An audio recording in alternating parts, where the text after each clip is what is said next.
Have you ever thought of composting? I would like to educate you all on the process of composting and to gain knowledge on it coming from someone who composts daily. There are several steps to composting properly, and there are many pros and cons behind it. The first part I would like to cover are the actual steps of composting appropriately. According to sodgod.com, composting is a natural way to recycle decomposed organic materials. This process of decomposition creates compost or rich soils. There are many places that you may be able to compost. You may compost in a local garden, or you may also compost at home in your own garden. Examples of composting at a local garden include dropping off your compost in bins at the garden or actually contributing to the composting process at the garden. Examples of composting at home are that you may use your own compost bin that is picked up by the garbage company, or you may collect your compost and use it for the benefits of your own garden. I'm now going to talk about the do's and don'ts about composting. You must make sure that you add a variety of vegetables and keep the pile moist. Add food deep into the pile and add fresh grass clippings, coffee grounds, hair, animal fur, paper towels. Break materials up into small pieces and make sure to help with the decomposition of it. Try to be consistent with what you are adding. Now I'm going to talk about the actual don'ts behind it. Don't make the pile soggy when you're adding water. Don't add food to the top of the pile. It may attract rodents.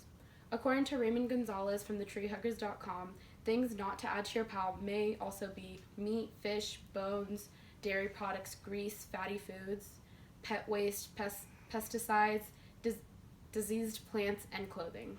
I am now going to explain how to compost. It is better to start in the summer. Find the best composting method for you. Some people compost in their backyards, others may use small vases in the windows, but do not overfill your compost. It needs air to be able to decompose. You must add space to it. Your compost will need the right balances within.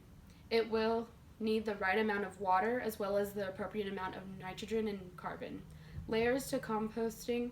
You always need to top your compost with a brown layer. The brown layers can be leaves, paper, and cardboard. Green layers can be vegetables, kitchen scraps, or plant clippings. The first layer will need to be sticks up to 4 to 6 inches high. The next layer is going to be a brown layer, usually dry leaves. Then a green layer of 2 to 4 inches, then switch off every other brown, green. Your compost does need air, but must be covered and moist. When your compost is ready, it will take around 3 weeks for your compost to be ready to be mixed into your garden. Use a pitchfork to help mix and turn your compost. It is recommended to use a thermometer. According to sodgod.com, your compost should be within 110 degrees to 160 degrees.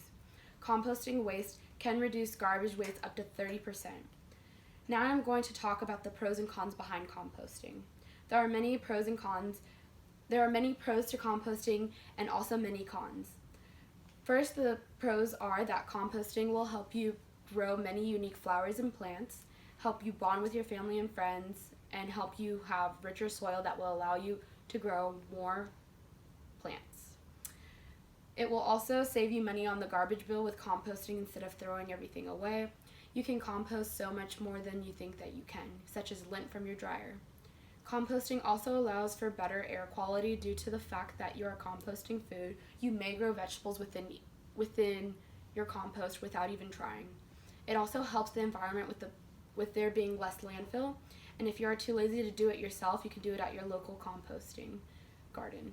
Since some more pros are that you will feel good about yourself for making a difference in the environment, it's more sustainable, and you can add more than you think to it, such as certain old foods, toothpicks, wine corks, tea bags, popcorn kernels, cooked rice, or cooked pasta. And now some cons are going on vacation and not caring for your compost properly. It can cause your compost to rot or smell, and the smell may attract rodents or flies. There are fewer trash pickups, so garbage will start to smell. The bins are very big and hard to clean. There's too much to know about too much to know about composting for you to be able to do it properly, and composting doesn't include meat, fish, bones, or grease. Those are the several steps to composting properly and the many pros and cons behind it. I hope I have informed all of you on the process and the good and bad behind it. Now you know how to compost. You are now prepared to do it on your own. Thank you.